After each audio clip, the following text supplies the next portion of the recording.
Muy buenas noches. En realidad es un placer poder compartir con ustedes eh, esta charla. Eh, si bien es cierto, pues el manejo de de la vía aérea es un tema muy largo, vamos a tratar de hacerlo lo más corto posible. No nos vamos a enfocar mucho en lo que es el manejo de de la vía aérea, sobre todo difícil, que en realidad nos tomaría mucho más tiempo. Vamos a tratar de hacerlo lo más corto y lo más entendible posible, sobre todo para, en lo que refiere a intubación, sí, más que todo para no tener problemas cuando hablamos en el sentido de situaciones de emergencia, en problemas de ventilación y en problemas de intubación más que todo, ¿sí? Bueno, en lo que corresponde al manejo pues, de la vía aérea, no es más que la realización de maniobras y la utilización de dispositivos que nos van a permitir una ventilación adecuada y segura para pacientes que lo necesiten, ¿sí? El resultado final va a depender de las características del paciente, la disponibilidad de los equipos, la destreza y las habilidades del operador. En todo contexto, pues esto nos va a determinar morbilidad y mortalidad. Algo que hay que tener muy en cuenta en el manejo de la vía aérea, que si bien es cierto, pues algunos médicos están bien entrenados y otro grupo no tiene esa pericia, es importante tener un conocimiento por lo menos básico.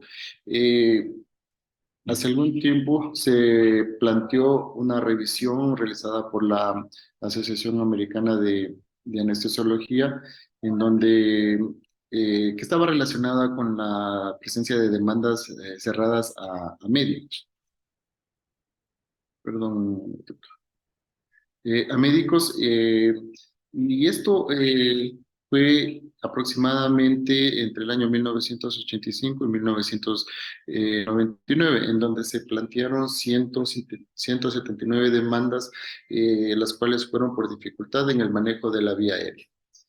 De estas 179 demandas, el 67% ocurrieron durante la inducción anestésica. Por tal motivo, pues la Asociación Americana de Anestesiología, en el año de 1993, publica el primer algoritmo de intubación difícil.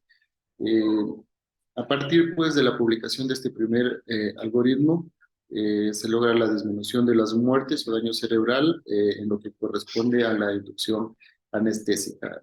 Se logra tal reducción que del 62% entre los años 1985 y 1992 se llega a un 35% entre 1993 y 1999, lo que nos indica una reducción de aproximadamente el 55 por ciento de complicaciones.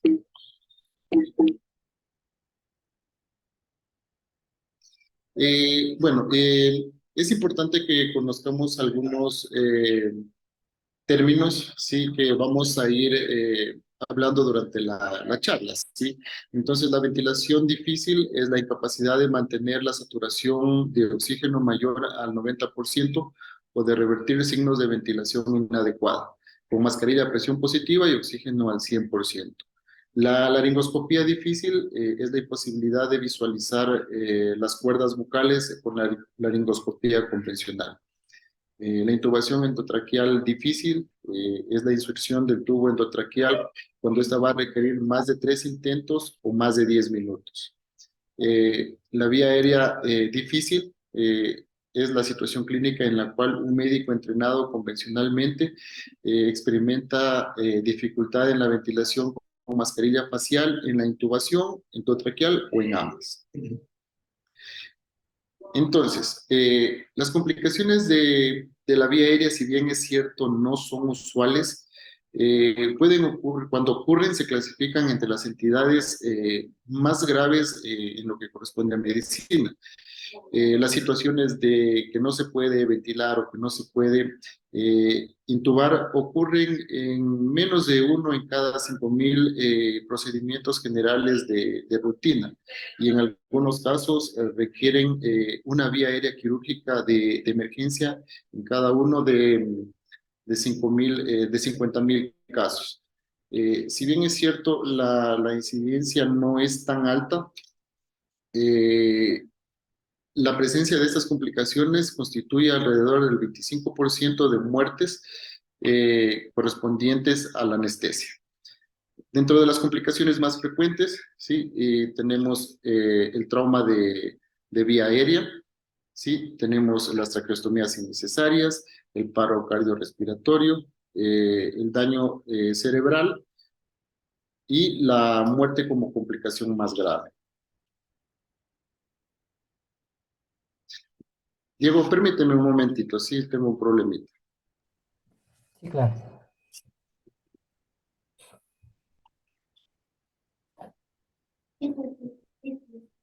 Permíteme porque como estoy en el hospital, no...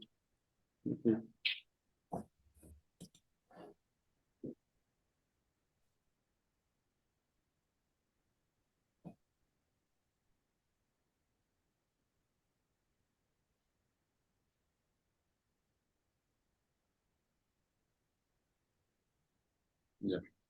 Disculpa, estoy con el turno relajoso. Bueno, entonces, ¿sí, sí me escuchas, Diego?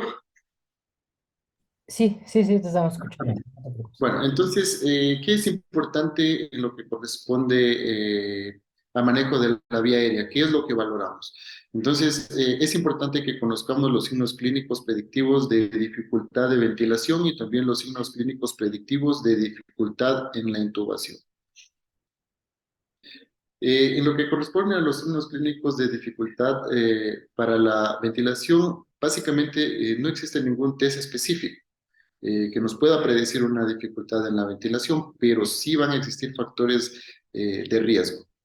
Por ejemplo, la presencia de barba es un factor de riesgo, ¿sí? Que nos puede acarrear problemas en el momento de la ventilación, es decir, al colocar la mascarilla, si esta puede no ajustarse de una forma adecuada, ¿sí? Entonces, los pacientes también con índice de masa corporal mayor a 26, la ausencia de dientes también nos van a condicionar un factor de riesgo para dificultad de la ventilación, pacientes o pacientes con edades mayores a 55 años y también cuando hay historia de roncador.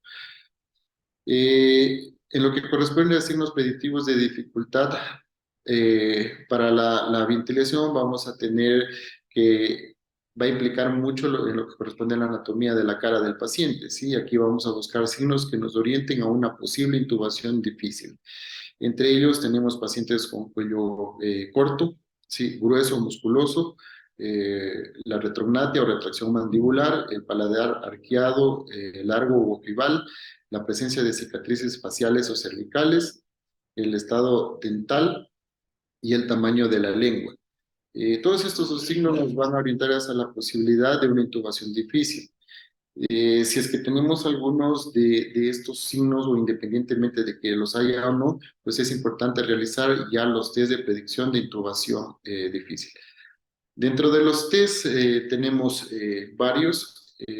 Uno de ellos es la escala de Malampati. ¿Sí? También tenemos el test de la mordida del labio superior, el test de subluxación mandibular, la distancia tiro-mentoniana o de Patil, la distancia externo-mentoniana, la apertura oral o distancia interincisivos, la escala de Cormack, la clasificación de Bell-House-Dor y la circunferencia del cuello.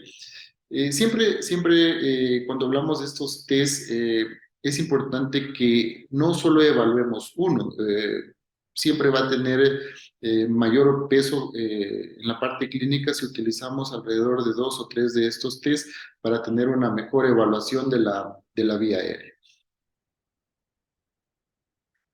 La escala de Malampati, básicamente esta nos va a predecir la dificultad para la intubación, ¿sí? Verificando las estructuras de la cavidad vocal. ¿Sí? Este va a ser de 4 clases. La tipo 1, pues básicamente vamos a poder visualizar la totalidad de las amígdalas, la úvula, el paladar blando y el paladar duro. En la clase 2 se va a poder visualizar el paladar duro, el paladar blando, ¿sí? La porción superior de la úvula, ¿sí? y la porción también superior de las amígdalas. En la clase 2 solo vamos a poder visualizar el paladar blando, sí, el paladar duro y la base de la óvula. Y en la clase 4 solo vamos a poder visualizar el paladar duro. La escala de Cormack igualmente, esta se utiliza para evaluar la dificultad para la intubación, visualizando las estructuras sí, anatómicas de la glotis durante la laringoscopía. Igualmente se va a dividir en 4 grados, no en la grado 1 vamos a poder visualizar el anillo glótico en su totalidad. En la grado 2 solo se va a poder visualizar la convulsión a la mitad superior del anillo glótico. En la grado 3 solo vamos a poder observar la epiglotis sin visualizar el orificio glótico. Y en el grado 4 prácticamente vamos a tener imposibilidad para visualizar incluso hasta la epiglotis. Entonces, dependiendo del grado, pues obviamente vamos a tener dificultad en lo que corresponde a la intubación, ¿sí? Generalmente cuando hablamos de un Malampati 4, se puede corresponder también a un Cormac 4, ¿sí? Si hablamos de un Malampati 1, que es una intubación que no debería darnos problemas, lo estaríamos relacionando con un Cormac 1. La diferencia es que en el Cormac tenemos que visualizar las estructuras de la epiglotis directamente con la laringoscopía. Ya, listo. La distancia, tiro mentoniano, ¿sí? Esta también es muy importante, ¿sí? Porque esta nos va a ayudar en lo que corresponde a la alineación de los ejes laringio y faringio, ¿sí? Y esto nos va a ayudar también para identificar cuándo la laringoscopía, ¿sí? Y la intubación va a ser dificultosa. Normalmente nosotros esperamos que esta distancia sea de más de 6.5 centímetros, ¿sí? Cuando es de mayor a 6 centímetros, pues la laringoscopía y la intubación endotraqueal se puede realizar sin dificultad. El grado 2, cuando esta distancia es entre 6 y 6.5, ¿sí? Y la laringoscopía pues nos puede dar un poco y la intubación nos puede dar un cierto grado de dificultad. Cuando esta distancia es menor a 6 centímetros, hablamos de que la intubación endotraqueal, ¿sí? Y puede ser muy complicada. Ya, la distancia interincisivos, esto prácticamente valora la distancia entre los incisivos superiores e inferiores. Cuando hay ausencia de dientes o en este caso la doncia, prácticamente la medida se va a realizar entre la encía superior e inferior a nivel de la línea media. Y básicamente, ¿qué nos va a determinar esta distancia? Es el espacio para la colocación y la manipulación del laringoscopio. En la clase 1 vamos a tener una distancia mayor a 3 centímetros, que esta nos va a reflejar una intubación fácil. En la clase 2, las medidas pueden ser de 2.6 hasta 3 centímetros, en la cual nos va a implicar una intubación menos fácil. En la clase 3, la distancia puede ir entre 2 a 2.5 centímetros y esta nos puede reflejar una intubación medianamente difícil. Y cuando la eh, distancia es menor a 2 centímetros, corresponde a una clase 4, pues nos corresponde a una intubación difícil. Como decíamos, esta distancia prácticamente nos va a inferir cuando nosotros vamos a realizar la laringoscopía y para la maniobrabilidad del mismo. Mientras más pequeña es la apertura bucal, más dificultad para la laringoscopía. Bien, no hablamos de todos los test, sin embargo, creo que son de los que en la práctica clínica son los más realizables y los que deberíamos utilizar para una evaluación correcta de la vía aérea. Esto es muy importante justamente para ya cuando nosotros vamos a realizar la intubación, evitar hacer intentos repetitivos, ¿sí? Y con esto evitar complicaciones. Como ustedes saben, el hecho mismo de la laringoscopía nos puede provocar lesiones en las estructuras de la vía aérea.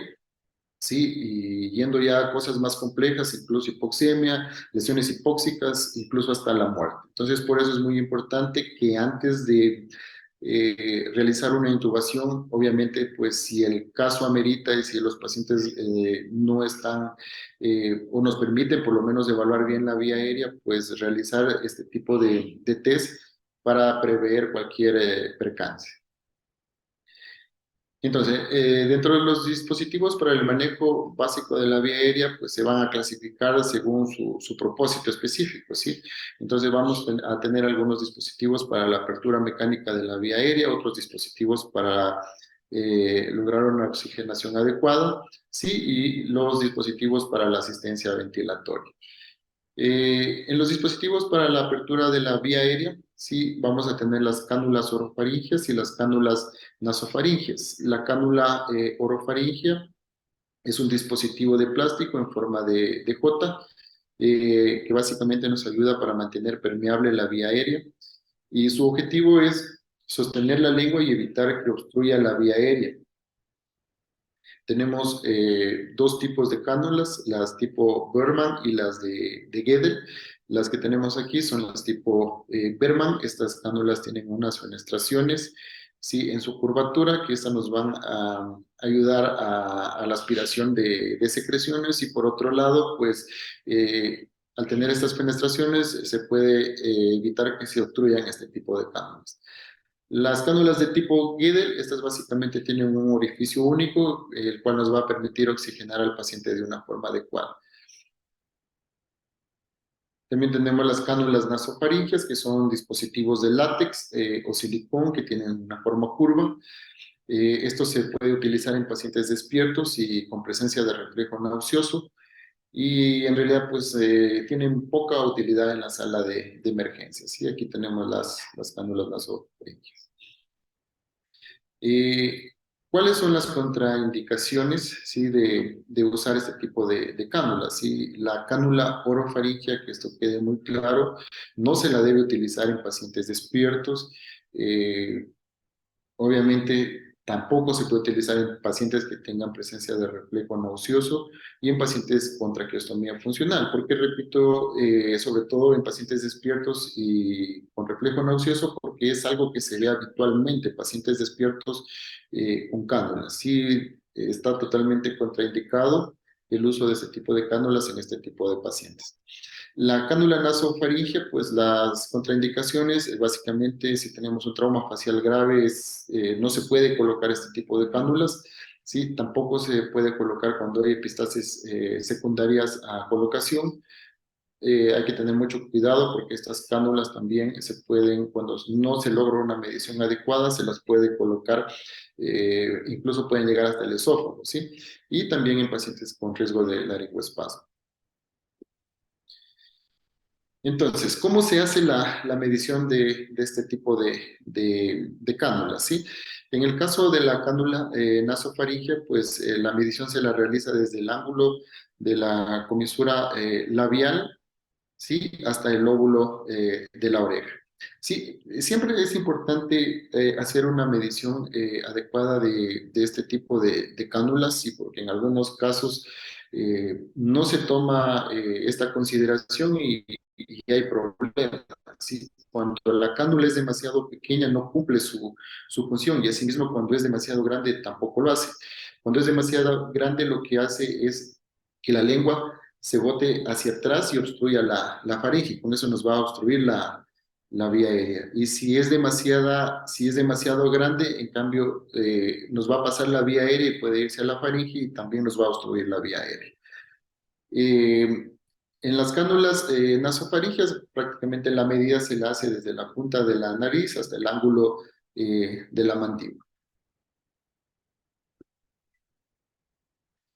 Entonces, de las cánulas, ¿cuáles son las técnicas para colocación? Sí, tenemos la técnica de 180 grados en lo que respecta a la orofaringe, y la técnica de 90 grados y la técnica de inserción directa. Bien, entonces en lo que corresponde a la técnica de 180 grados, ¿qué es lo que hacemos? Nos colocamos a la cabecera del paciente, ¿sí? Con la curvatura de la cánula en posición cefálica. Lo que hacemos posteriormente es desplazar, ¿sí? Por el paladar duro hasta el paladar blando la cánula, ¿sí? Y posteriormente girarla en sentido de las manecillas de rigor 180 grados, ¿sí? Hasta terminar de ubicarla, ¿sí? Entonces, aquí les voy a poner una secuencia, ¿sí? Y finalmente, la cánula debe quedar colocada en este sentido. La de 90 grados básicamente pues es similar a la anterior. La diferencia es que no se inicia desde la posición de la cánula en posición cefálica, ¿sí? Sino empieza con la curvatura en dirección hacia afuera en la comisura labial. Simplemente aquí lo que se hace es un giro de 90 grados, ¿sí? Se introduce en la boca y se la deja fijada a nivel de los dientes. Ya, la cánula nasofaríngea. Bueno, para la colocación de esta cánula es importante, pues, primeramente la preparación, sí, tener un gel de agua. En algunos de los casos se puede colocar incluso lidocaína en spray, sí, para que no sea tan incómoda la colocación de este tipo de cánula. En algunos casos, incluso, pues, como previo a la colocación, se puede colocar algún vasoconstrictor a nivel de las fosas nasales, sí, para evitar lesiones, sobre todo epistaxis, a veces por lesión del plexo de Kieselbach, ¿sí? Entonces, la colocación, prácticamente lo que se hace es ponerse lateral o también se puede colocar a la cabeza del paciente y en sentido perpendicular al rostro, ¿sí? Con movimientos circulares, ir introduciendo progresivamente la cánula. Obviamente, si es que hay algún tipo de obstrucción, como les decía, se debe hacer ligeros movimientos, pero si es que la cánula nasofaringea no llega a pasar, la recomendación es cambiar de fosa nasal. Listo, dentro de los dispositivos que vamos a utilizar para la oxigenación, pues tenemos algunos, estos ya nos habló José, vamos a pasar rapidito, en realidad no vamos a profundizar en esta parte, sí, debido a que José ya la comentó de muy buena manera. Entonces, las cánulas nasales no son más que dispositivos plásticos que se van a alojar en la entrada de las fosas nasales, nos van a proporcionar oxígeno a bajo flujo. Sí, en estas cánulas no debemos usar flujos de oxígeno mayores a 5 litros por minuto. La mascarilla simple, pues es una mascarilla de plástico que tiene fenestraciones a sus costados. Para su funcionamiento tiene que estar conectada pues a una fuente de oxígeno y esta básicamente nos va a proporcionar flujos de oxígeno de 6 a 10 litros por minuto. La mascarilla tipo Venturi, esta básicamente tiene un dispositivo regulador de flujo de oxígeno que nos va a permitir proporcionar concentraciones de FIO2 entre 24 y el 50%. Esta está indicada pues, en pacientes con insuficiencia respiratoria aguda grave. La mascarilla circulante con reservorio, esta, como ya había explicado José en la charla anterior, pues tiene una bolsa con reservorio de oxígeno y tiene unas válvulas de no reflujo. Si la una se encuentra entre la bolsa y la mascarilla y la otra entre la mascarilla y el ambiente. Entonces, esta mascarilla necesita un flujo mínimo de 10 litros y nos puede otorgar concentraciones de FIO2 entre el 60 y el 80%. El otro tipo de mascarilla con reservorio de reinhalación parcial básicamente es similar al anterior. La diferencia es que o sea, que no tiene las válvulas entre la mascarilla y la bolsa y entre la mascarilla y el medio ambiente. Esta mascarilla funciona con flujos de 6 a 10 litros y nos puede otorgar concentraciones de FIO2 del 40 al 60%. Bueno, entonces, la decisión de intubar. En realidad, pues la decisión de intubar en la práctica, pues médica, en algunos casos constituye un reto, ¿sí? Y, algunos médicos dudamos a veces mucho en qué momento y a qué paciente intubar. Siempre creo que va a mandar el criterio clínico, ¿sí? La decisión en realidad de intubar tiene que ir en función de los beneficios del paciente. Hay diferentes tipos de intubación, ¿sí? Y cada una va a depender en ocasiones hasta del tiempo que Recién tenemos nacido para... Jiménez Abad, por favor, acercarse a neonatología. Mamá del recién nacido Jiménez Abad, por favor, acercarse a neonatología. Ya, en algunos casos va incluso a depender del tiempo que tengamos para poder realizar este tipo de intubación. Entonces vamos a tener intubaciones de emergencia, intubaciones de urgencia y también vamos a tener intubaciones selectivas. La intubación de emergencia prácticamente debe realizarse inmediatamente. En este tipo de intubación no se requiere incluso preparación farmacológica, sí, incluso no da tiempo a veces ni de realizar intubaciones de secuencia rápida. Un ejemplo claro de este tipo de intubación es un paciente con paro cardiorrespiratorio. Prácticamente estos pacientes llegan inconscientes y en realidad no dan problemas para intubación sin hacer una inducción de secuencia rápida ni aplicar ningún fármaco. Sí, como podemos ver en este gráfico, pues son a veces fallas que hay que ir corrigiendo. Sí, como podemos ver, un paciente en parada cardiorrespiratoria, en donde el paciente se le está realizando compresiones, pero sin un adecuado manejo de la vía aérea. Si el paciente prácticamente no está recibiendo ni siquiera oxígeno. Entonces, son detalles que a veces en la práctica pues hay que ir corrigiendo. La intubación de urgencia, en esta básicamente sí se puede disponer de un tiempo, sí, para poder realizar la inducción y el bloqueo neuromuscular o la relajación muscular. En este tipo de intubación, sí vamos a poder realizar una intubación de secuencia rápida, que básicamente en la intubación de secuencia rápida lo que se hace es aplicar un sedante, un inóptico, sí, un relajante muscular para que nos facilite, sí, la intubación endotraqueal y también de esta manera evitar complicaciones. ¿Sí? Entonces, la mayoría de intubaciones son de urgencia. ¿Sí? Entonces, tenemos varios ejemplos, como por ejemplo pacientes con insuficiencia respiratoria aguda, pacientes con politraumatismos, traumas craneoencefálicos, con choque. Sí, obviamente pues habrá ciertas circunstancias en las que la intubación pues no sea de urgencia. Hay que tomar en cuenta, como les digo, el tiempo, porque puede llegar con un trauma craneoencefálico, pero con buenos reflejos que nos permitan preparar y tener los materiales adecuados para evitar complicaciones durante la intubación. La intubación electiva, pues esta se puede realizar, básicamente se realiza en pacientes que ya están programados. ¿Sí? Generalmente estas cirugías se realizan en anestesiología, ¿sí? Son realizadas en los quirófanos con anestesiólogos. Generalmente estos pacientes ya tienen una visita preanestésica, se hace una evaluación completa del paciente de la vía aérea, se realizan los test, ¿sí? Y con esto se puede establecer un plan y un tipo de intubación.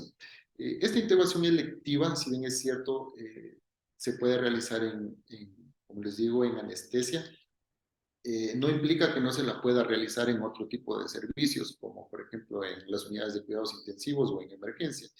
Hay pacientes que pueden llegar con cierto grado de insuficiencia respiratoria y a medida que va pasando el tiempo, cuando obviamente pues estamos monitorizando, podemos darnos cuenta de su deterioro progresivo. Entonces, en este tipo de pacientes, si bien es cierto, no llegan tan mal, pero en el transcurso de su evolución van empeorando, nos permiten, si nosotros tenemos la pericia necesaria, evaluar, ¿sí? los test, ¿sí? Y prever y tomar las conductas adecuadas para poder realizar una adecuada intubación. Entonces, una intubación electiva sí se podría realizar en una unidad de emergencia, en una unidad de cuidados intensivos, obviamente siempre y cuando tengamos la pericia necesaria y tengamos los conocimientos y obviamente veamos que el paciente se nos puede ir deteriorando en el curso del tiempo. Entonces, bueno, ¿a quién intubar? Hay muchas circunstancias en las cuales tenemos que intubar a los pacientes, pero no vamos a entrar en muchos detalles. Sí, como ya hablamos, un ejemplo de intubación de emergencia prácticamente es el paciente con parada cardiorrespiratoria, el que tenemos que intubarlo inmediatamente. El resto de patologías, en ciertos casos, tenemos el tiempo necesario como para evaluar de una forma adecuada la vía aérea. Entonces, ¿cuáles son las indicaciones para la intubación endotraqueal? Pues hay criterios gasométricos, criterios clínicos. Si dentro de los criterios gasométricos, una presión arterial de oxígeno menor a 60, obviamente no se puede tomar como criterio único, va a depender de otros factores para tomar la decisión de intubar a un paciente. La presión arterial de oxígeno, parcial de oxígeno de CO2 mayor a 50, sí, con pH menor a 7,25. Como les digo, el hecho de que un paciente tenga esto por sí solo no es indicativo de que se lo tenga que intubar. Sí, actualmente se dispone de varios recursos que se pueden utilizar para mejorar a los pacientes sin llegar a la intubación. Dentro de los criterios clínicos, sí, tenemos frecuencias ventilatorias mayores a 30 por minuto, pacientes con insuficiencias respiratorias agudas, pacientes con traumatismos cráneoencefálicos graves, el aumento en la mecánica ventilatoria, pacientes con tórax inestable, cuando hay deterioro del estado neurológico agudo, pacientes con inestabilidad hemodinámica, ¿sí? Quemaduras de vía aérea, ¿sí? Y cuando los pacientes tienen una capacidad vital menor a 10 litros por kilo. Generalmente esto se ve en pacientes con enfermedades neuromusculares. Sí, como les digo, estos criterios hay que tomarlos con pinzas. Siempre es importante la evaluación integral del paciente, basándonos en criterios de laboratorio, criterios clínicos, para tomar la conducta de intubación endotraqueal.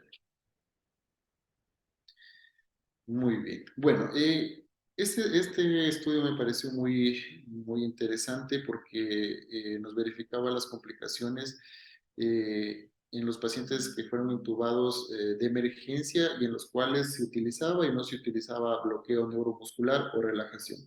Sí, entonces en este estudio se compararon 67 intubaciones sin parálisis y 166 con intubación de secuencia rápida, es decir, aquí se utilizaba un óptico y un relajante muscular. En el grupo en el que no se utilizó ningún relajante muscular, sí se presentaron un 15% de aspiración, un 35% de traumas de vía aérea y una muerte en 3% de los casos. En el caso de los pacientes en los que se utilizó la intubación de secuencia rápida, es decir, la utilización de sedante y relajante muscular, hubo 0% de complicaciones con una P significativa de 0.0001. Entonces, ¿cuáles fueron las conclusiones de este estudio? Que el manejo experto y definitivo de la vía aérea es fundamental para la práctica de la medicina de emergencias.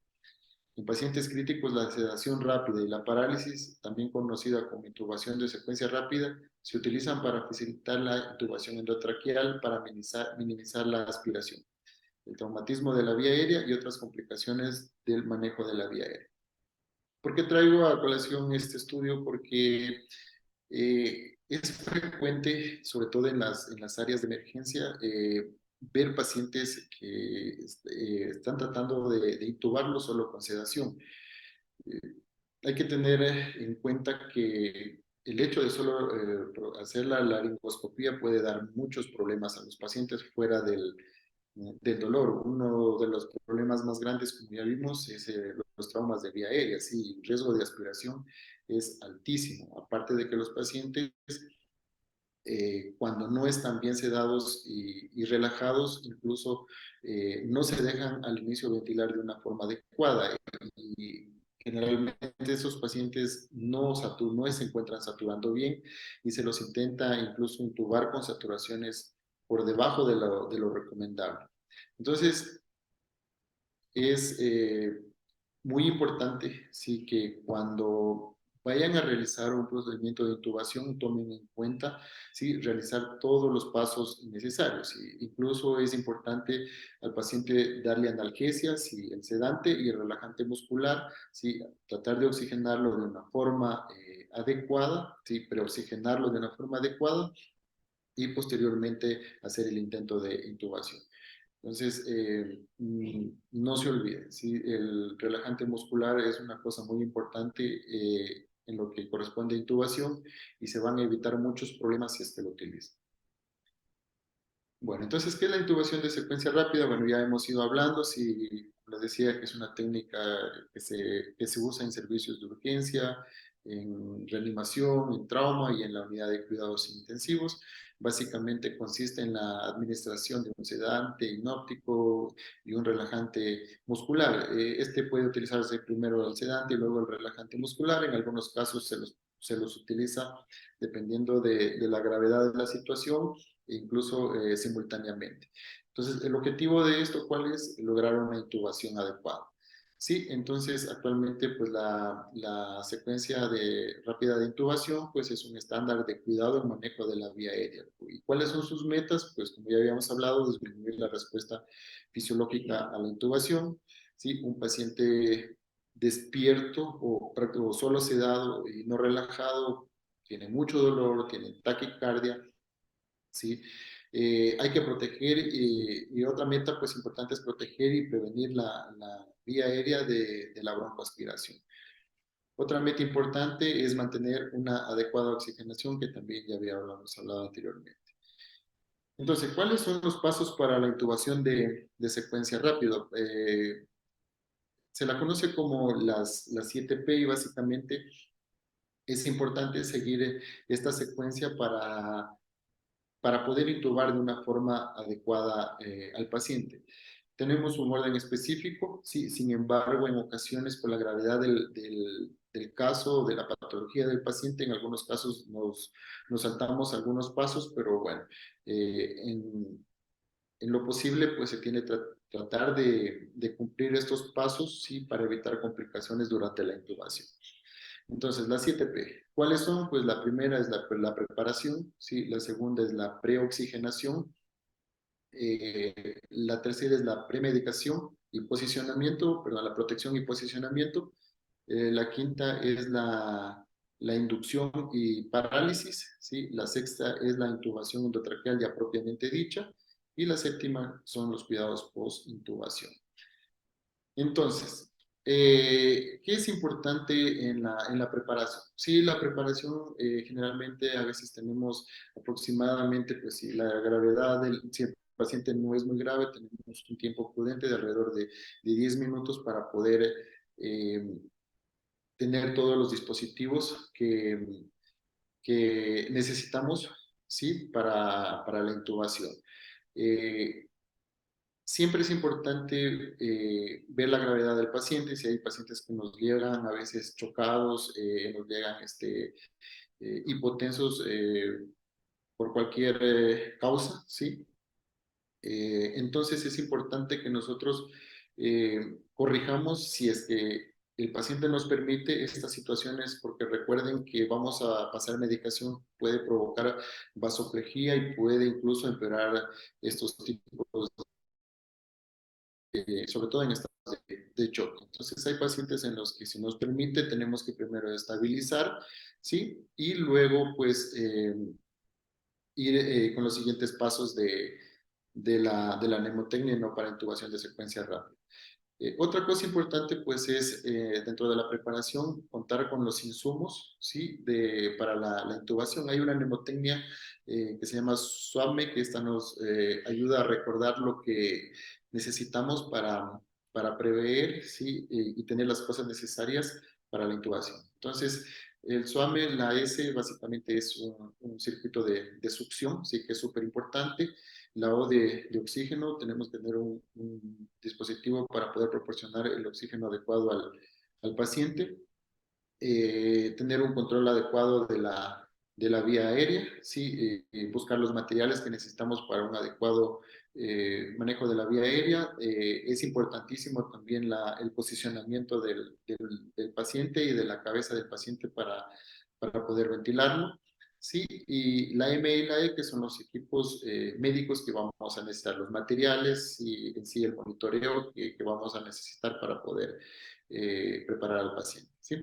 Entonces, en lo que corresponde a la preoxigenación, pues podemos tener un tiempo de aproximadamente 3 a 5 minutos. ¿Cuál es el objetivo de la preoxigenación? Pues tratar de oxigenar bien al paciente para que en el momento de que nosotros realicemos la laringoscopía tengamos el tiempo necesario para poder intubarlo sin hacer que el paciente desature. ¿Esto cómo se realiza? Pues proporcionando oxígeno al 100% con cualquiera de los dispositivos que tengamos a mano, ¿sí?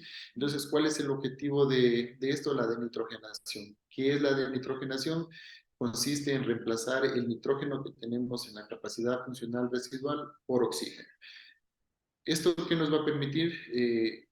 Tener por lo menos alrededor entre 1 a 3 minutos, si hacemos la aproximación, vamos a tener aproximadamente 1 a 3 minutos para poder intubar al paciente sin que nos desature a niveles críticos. Y como ustedes saben, ya pacientes que llegan a saturaciones menores a 70 pueden tener algunos problemas, dentro de ellos arritmias, descompensación hemodinámica, lesiones hipóxicas cerebrales, incluso hasta la muerte, ¿sí? Entonces, importante, pero la preoxigenación del paciente sí nos puede tomar un poco de tiempo, pero como les digo, si la gravedad del paciente, si no es tan grave el paciente y nos permite, podemos realizarla tranquilamente para tener seguridad en el momento de la intubación.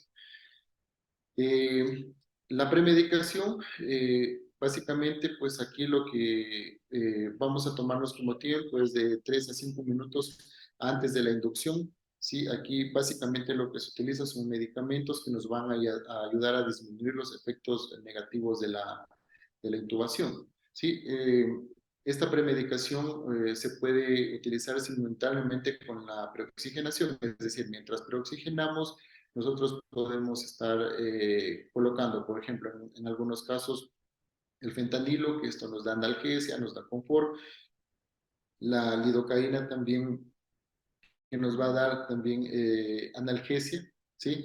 La atropina se utiliza en algunos pacientes y que llegan con bradicardia, ¿sí? Para evitar que en el momento de la inducción la frecuencia cardíaca baje más, ¿sí? Y obviamente el desfasciculante o lo que ya habíamos hablado del relajante muscular. Sí, entonces, bueno, aquí tenemos una tablita con los agentes farmacológicos que se utilizan en la premedicación, que ya les hemos hablado, la lidocaína, el fentanilo, la atropina, sí, el rocuronio, tenemos ahí los efectos secundarios y cuáles son las indicaciones en la intubación de la secuencia rápida. Por ejemplo, la lidocaína pues, nos puede ayudar a prevenir hiperactividad de la vía aérea. Si en pacientes con trauma craneoencefálico y que tienen hipertensión intracraneal, nos podría ayudar a disminuir estos efectos. El fentanilo igualmente, ¿sí? La atropina, como ya les hablé, en pacientes con bradicardia. Y, por ejemplo, igual el rocuronio nos puede ayudar en pacientes, por ejemplo, que a veces se los intenta intubar despiertos y aparte tienen hipertensión intracraneal, pues el relajante nos va a ayudar con el manejo o al menos disminuir el riesgo de que empeore la hipertensión intracraneal.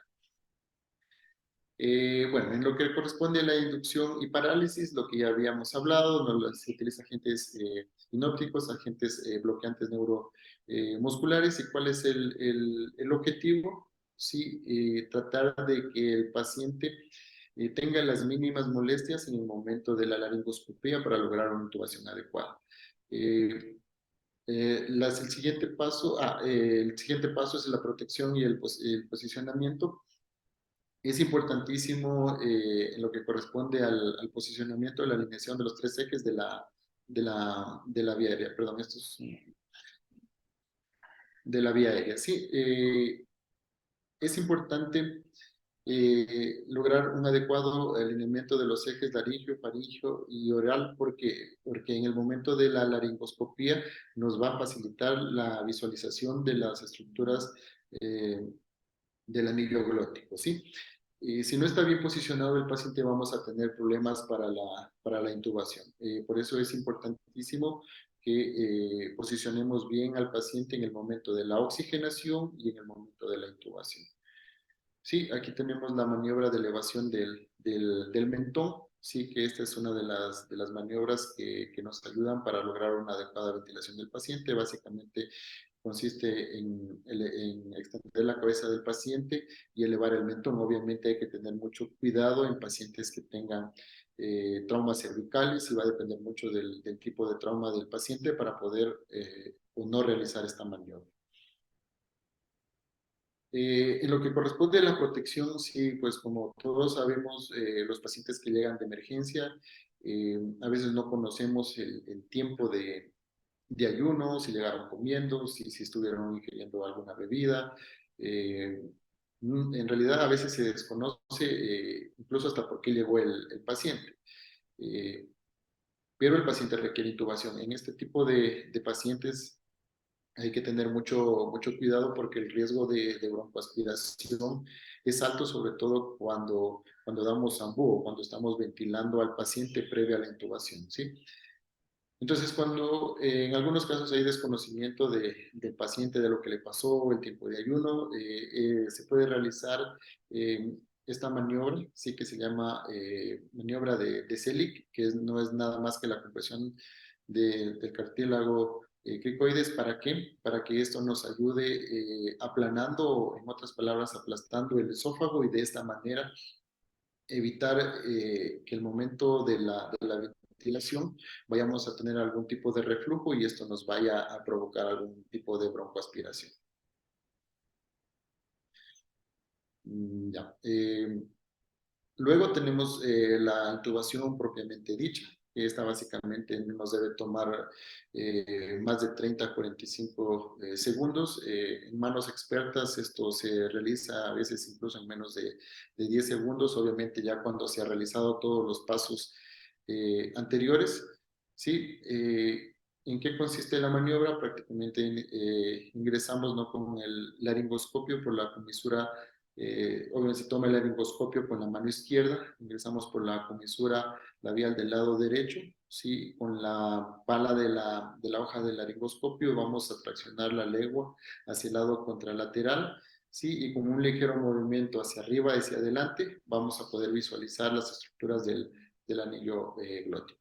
El siguiente paso es a través de la guía del laringoscopio, ¿sí? Pasar el tubo endotraqueal directamente por las cuerdas vocales. Bueno, el siguiente paso, y creo que también es uno de los más importantes, es los cuidados post-intubación. La fijación del tubo creo que es una de las cosas que a veces se nos pasan por alto o no las tomamos muy en cuenta.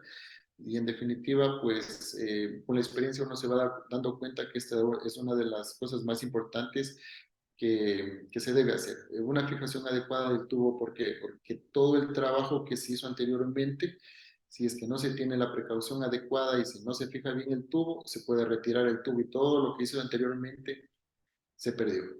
¿Sí? Y como decíamos, lo que hay que intentar de hacer es intubar, ¿sí?, en la menor cantidad de veces posible, ¿sí? Y mientras menos se manipule la vía aérea, mucho mejor. ¿Sí? Entonces, tener en cuenta mucho lo que es la fijación del tubo. Sí, y posteriormente ya la conexión a la ventilación mecánica. La monitorización obviamente es súper importante. Sí, tener capnografía, en el caso de que si se dispone, pues tenerlos monitorizados a los pacientes. Sí, la oximetría de pulso, que prácticamente contamos casi en todas las instituciones.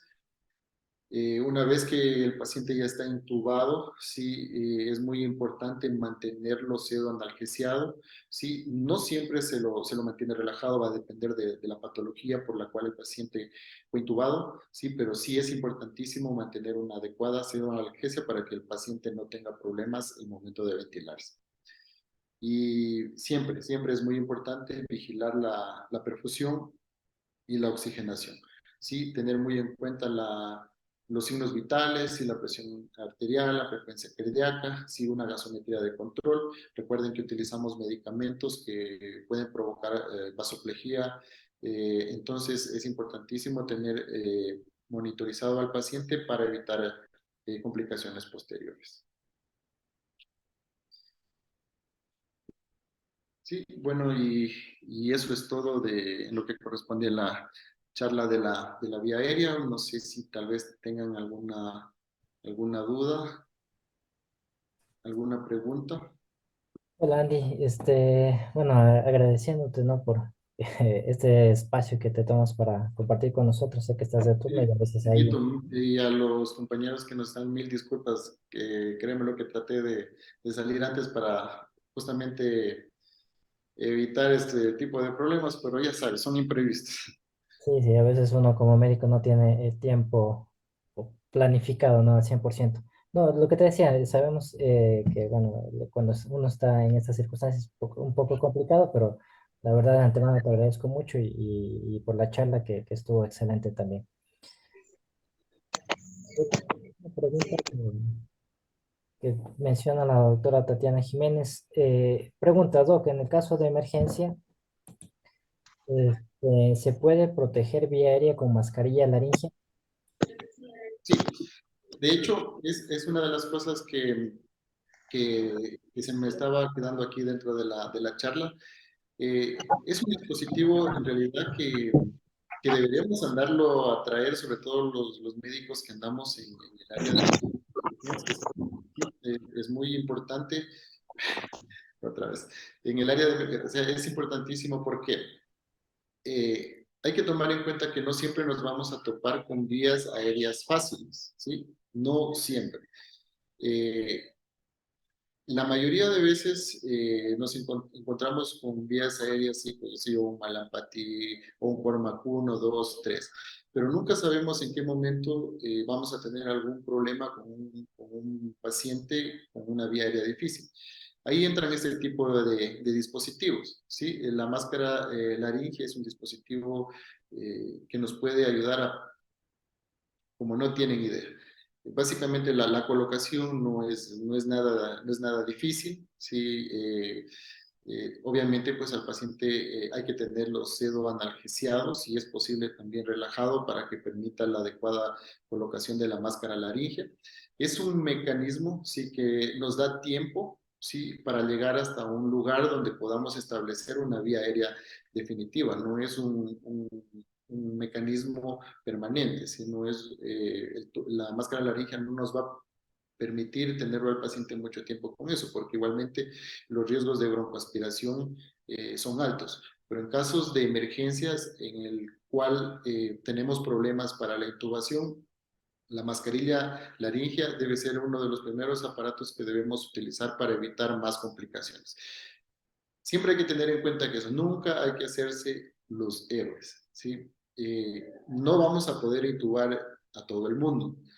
Eso hay que meterse en la cabeza, porque creo que a veces uno se lo toma como reto y piensa que tiene que intubar a todo el mundo y en realidad a veces no es así, va a depender de muchas circunstancias, la pericia, si se utilizó la premedicación, si se lo relajó al paciente, si se hizo todos los pasos, incluso a veces realizando todos esos pasos va a depender netamente de la vía aérea del paciente.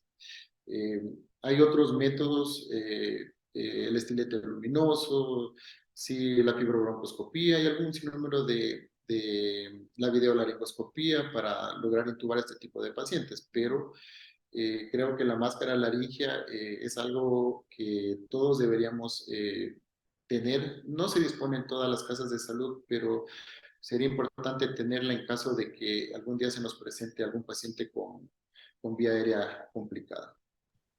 Sí, en este caso, siempre como tú dijiste, la preparación, ¿no? Siempre hay que prever, porque a veces no sabemos con qué nos vamos a encontrar. Aquí hay otra pregunta, Andy, de la licenciada Angélica, quien menciona cuáles son los criterios para la intubación endotraqueal. Los criterios. No sé, no es muy precisa la pregunta, no sé si se refiere a las indicaciones de la intubación. Exacto, yo creo que es más con el tema de la intubación que está haciendo referencia justamente al Claro, cual, porque, por ejemplo, en los pacientes con trauma cráneoencefálico, con Glasgow menor a 8 es una de las indicaciones de relevancia.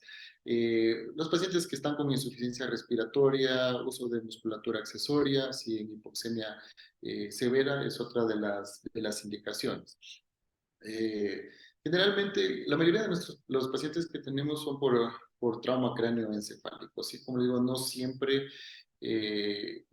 se intuba a los pacientes con Glasgow que menor a 8. Sí, hay veces que los pacientes llegan con Glasgow de 13, pero empiezan a deteriorarse progresivamente. Y obviamente tenemos ya la tomografía y sabemos que en algún momento sí, va a necesitar la intubación por la evolución, sabemos que va a necesitar intubación. No es prudente esperar a que el paciente llegue a Glasgow de -8, ¿sí? Para intubarlo, ¿sí? Eso ya es más criterio clínico. Si yo veo que mi paciente se está deteriorando progresivamente, yo sé que tengo que intubarlo a tiempo. No es lo mismo intubarlo a un paciente que ya está completamente deteriorado que un paciente en el que, como ya les había dicho, incluso en un paciente que me llega con Glasgow de 10, todavía tengo tiempo para hacer una intubación electiva. Puedo preparar, puedo asegurarme de tener todos los insumos necesarios, la medicación, de oxigenarlo bien y todo para no tener problemas en la intubación. Va a depender mucho del criterio clínico. ¿Sí? La pandemia creo que ha cambiado muchas cosas. La pandemia le dio vuelta a algunos libros que leímos en nuestro tiempo y nos hizo ver que no tenemos que esperar a que los pacientes se deterioren, sino más bien tomar conductas antes de que el paciente llegue a ese punto. Hablamos del COVID nada más que al inicio pues nos dio mucho problema porque esperábamos o utilizábamos mecanismos para tratar de evitar la intubación. Pues posteriormente nos dimos cuenta de que era al contrario, más bien los pacientes que ya tenían una afectación importante a nivel pulmonar evidenciada en tomografía, pues lo más recomendable era intubarlo lo más pronto posible. Sí, de esa manera los pacientes tenían incluso hasta mejor pronóstico y tenían menos días de ventilación y salían más rápido. La mortalidad disminuía totalmente. claro, eso sí, como bien lo manifiestas, ¿no? Por ejemplo, un ejemplo claro de un criterio o una indicación para intubar, pues hablamos de inestabilidad hemodinámica, ¿no? Ahora, puede que tengamos un paciente que está en shock, pero sin embargo esté consciente y que el valor del vasopresor que tiene goteando en ese momento no sea tan alto, ¿no? Entonces, qué sé yo, por colocar un ejemplo, 0,04 microgramos kilo minuto, 0,02, o sea, no por el hecho que la indicación dice inestabilidad hemodinámica con esos valores tan bajos de norepinefrina o el vasopresor que ustedes elijan, quiere decir que lo tengamos que intubar. Entonces, siempre va a prevalecer en ese sentido el criterio del médico que lo está tratando, ¿no? No ser tan tajantes como a veces siempre decimos en medicina como receta de cocina, no, yo creo que en ese contexto habría que analizarlo. Aquí hay otra pregunta antes de ir contigo, Julio, y muchas gracias por justo yo iba contigo. Una pregunta de la doctora Gabriela Vaca, quien nos pregunta cómo saber cuántos centímetros se fija el tubo, depende de la auscultación o existe alguna fórmula para calcular. Mm, Verá, esto yo es más clínico, sí es más clínico. Creo que no tenemos que perder la buena costumbre de auscultar. Eh, El tubo endotraqueal tiene una marca, sí, tiene una marca negra casi al final del tubo, sí, que nos sirve como una especie de guía, sí. Generalmente esa marca negra tiene que ir pasando las cuerdas bucales, sí, para asegurarnos de que el tubo va a estar bien posicionado, sí, es una de las formas. Pero a mi criterio yo considero que la auscultación sigue siendo el mejor mecanismo de asegurarnos de que el tubo esté bien posicionado. Se puede verificar fácilmente si al momento que uno da AMBU se va a auscultar mayor ventilado un campo pulmonar con el otro y es muy fácil ir retirando y asegurarnos de que la ventilación sea adecuada en los dos campos pulmonares. En algunos casos, algunos médicos tienen la costumbre de realizar incluso radiografías, pero bueno, a mi criterio, pues no sé tú qué piensas de Guito, pero a mi criterio la auscultación para mí es el mejor mecanismo para asegurarnos de que el paciente esté bien ventilado y que el tubo esté bien posicionado. Hay que tomar en cuenta que hay variantes anatómicas, no siempre tenemos el mismo cuello todos los pacientes, ¿sí? Y, y en realidad regirse por fórmulas, no sé, no me parece la forma más adecuada como para asegurarnos de que el tubo esté bien posicionado. Claro, en esto también concuerdo contigo. Yo creo que como en toda la clínica es la soberana y quien manda. La primera circunstancia que nosotros tenemos que hacer post-intubación es la auscultación inmediata, ¿no? Entonces, en ese tipo de circunstancias, lo que nos interesa es auscultar justamente que los pulmones estén ventilados y según eso, pues verificar si es que hay alguna selectividad en cuanto a la intubación y retirando de a poco el tubo, lo que siempre nos aconsejaban nuestros profesores, y retirando de a centímetro el tubo y según lo que tú vayas auscultando, pues va a ser el lugar preciso para que puedas fijar. Y la otra, obviamente tenemos nosotros métodos diagnósticos, ¿no? Que una radiografía de tórax en este caso, pues nos va a poder verificar o visualizar lo que a través del estudio, pues que esté por encima de la carina, ¿no? Ahora, también existen otros métodos como la ecografía, también incluso que nos Exacto. puede ayudar ahí al pie de la cama, intubamos y sonamos con el eco y podemos verificar en este caso si es que estamos ahí en cuerdas vocales. No sé, tal vez, José, si todavía sigues por acá, tú como terapista respiratorio, y también aquí una pregunta es que generalmente siempre dicen, ¿a qué lado del tubo fijamos? ¿Al lado de la comisura labial, en el centro de la boca, etcétera, etcétera? Y siempre hay esa disyuntiva a veces con enfermería o con licenciados de terapia respiratoria. Entonces, generalmente lo que se hace es fijarlo en el centro de la boca, porque, qué sé yo, a veces existen circunstancias en cuanto a pacientes con SDRA que tenemos que pronarlos, etcétera, etcétera. Y el fijar el tubo hacia un lado nos va a ocasionar algunos inconvenientes. No sé, José, si por ahí estás, mientras Julio, hola, ¿cómo estás? ¿Querías charlar con nosotros? Hola, ¿me escuchan? Hola, José. Hola, ¿me escuchan? Hola, sí, Ya, sí, mira, ¿existe fórmula para la financiación del tubo? Claro que existe, pero como le acaban de decir ustedes, lo ideal es la ocultación de tu paciente. Ocultar una vez que han intubado al paciente, ocultarlo, verificar que estén ventilando ambos campos pulmonares. Luego, si tienes a la mano, como tú dices, podría hacer la ecografía a pie de cama o una radiografía donde tú que tienen estructura traqueal 2 centímetros por encima de la cabeza. La fórmula existe en hombres. Se dice que la fórmula es 11.413 más 0.072 por talla en centímetros menos 3. Y en mujeres, 13.555 más 0.056 por talla en centímetros menos 3. Esas son las fórmulas que existen para la financiación del tubo endotraqueal. Pero como lo mencionan ustedes, lo correcto es la ocultación, lo correcto es tirar de cámara para la fotografía, pero principalmente la ocultación. Y con respecto a qué lado se debe fijar el tubo endotraqueal, este, podría ser cualquiera de las partes de la comisura labial. ¿Por qué? Porque el tubo hay que rotarlo. Tienes que rotarlo tanto a la derecha, a la izquierda, en el centro, porque si tú lo dejas fijo en una sola zona, vas a provocar laceraciones a nivel del labio, ya sea superior o inferior, a donde lo tengas fijado, vas a provocar edema, vas a provocar laceración y vas incluso, por ejemplo, en los niños, en muchas ocasiones los niños se, se, se, le- se les provoca partiduras que parecieran ser labios leporino, pero no, o sea, son las partiduras que se le provocó de la presión del, del, del tubo endotraqueal en una sola zona que se lo fijó por mucho tiempo. Entonces, el tubo, cada turno debería ser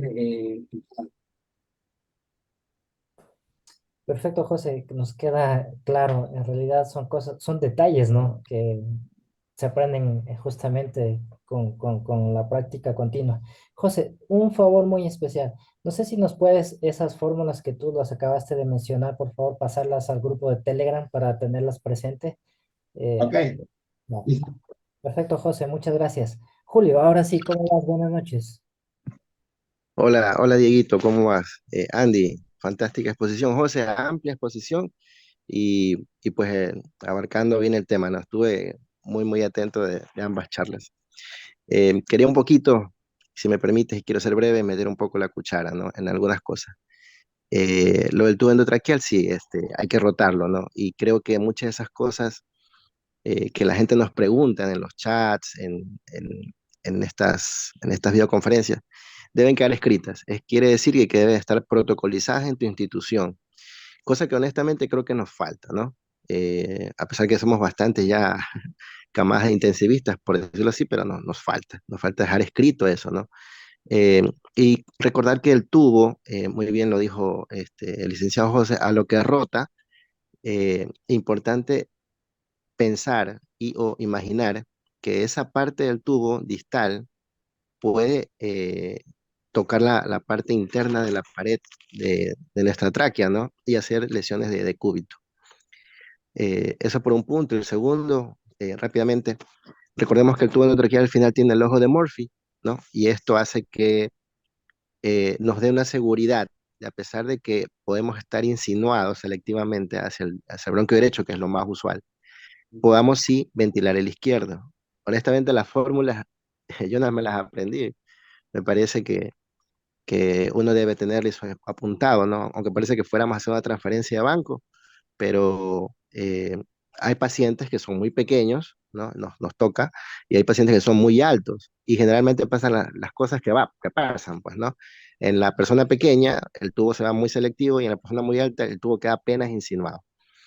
Si estuviera aquí Fausto Maldonado, te dijera que hay que hacer ecografía, pero bueno, como vuelvo a repetir, eso debería quedar protocolizado, ¿no? La auscultación, la clínica manda tanto para intubar a un paciente. Yo a veces a los residentes les digo, mira, yo no me voy a enojar si al día siguiente el paciente esté intubado, porque me da seguridad, ¿no? Y para concluir, pues enfrentamos vía aéreas difíciles todos los días, ¿no? Las clasificaciones que nos mencionó Andy y lo que mencionaste tú al principio en tu comentario de que es cierto, ¿no? El anestesiólogo generalmente intuba a pacientes programados con días anteriores de una valoración prequirúrgica, etcétera. Y nosotros nos enfrentamos a vías difíciles anatómicas y fisiológicamente difíciles, ¿no? Porque yo puedo ser un tipo fácil, porque soy delgado, etcétera, pero me encuentro en una situación de hipoxia, de shock, y eso ya la convierte en difícil. Conclusión, pues bueno, hay un acrónimo por ahí que de pronto lo pueden tener a mano, MACOCHA, ¿no? Solo para mencionar que la M de Malampati 3-4 y la A al final es ausencia de anestesiólogo, o sea que no tengas un anestesiólogo a mano, y ese valor, pues si es mayor a 3, el paciente va a ser difícil de intubar, y si es mayor a 2, sí, va a ser muy difícil de intubar. Y si lo aplican, estoy seguro que aquel que esté de guardia en este momento se dará cuenta que muchos de los pacientes de su UCI realmente son difíciles de intubar, pero nos ha tocado afrontar. Y para concluir, ahora sí, lo que existe en Viera Difícil, algo muy práctico, es el esquema Vortex, ¿no? En el cual usted intenta hacer 2 laringoscopías, obviamente la persona más experta, ¿no? Falla, pues a mano, tiene una mascarilla laringe, que por ahí alguien la mencionó, y si falla, usted plantea una crico de emergencia, ¿no? Entonces, usted termina dando vuelta en un Vortex en el que intenta asegurar la vía aérea con eso, ¿no? Y si coloca una máscara laringe, no olvidar que eso tiene una oración de 24 horas, y que la de tercera generación, que sí ya tenemos acá, no tengo nada con la casa comercial, pero hicimos algo en el hospital, un pequeño taller de vía difícil, es que tú puedes, al ya poner la máscara laringea, pues pasar un tubo, quizás al día siguiente, después que ya pase el edema de la vía aérea, y dejar asegurar la vía aérea. Eso nomás quería comentar, Dieguito. Muchas gracias, Julio. Bueno, para de paso los estudiantes que estamos acá formándonos, Julio también pues tiene un curso de vía aérea difícil, ¿no? Que igual se los recomiendo, muy bueno, en donde se abordan todos estos pequeños detalles que a veces no están escritos en los libros, pero que esta es la manera de aprenderlos, ¿no? Entonces, muchas gracias, Julio, por ilustrarnos. No sé si es que haya alguna otra pregunta más.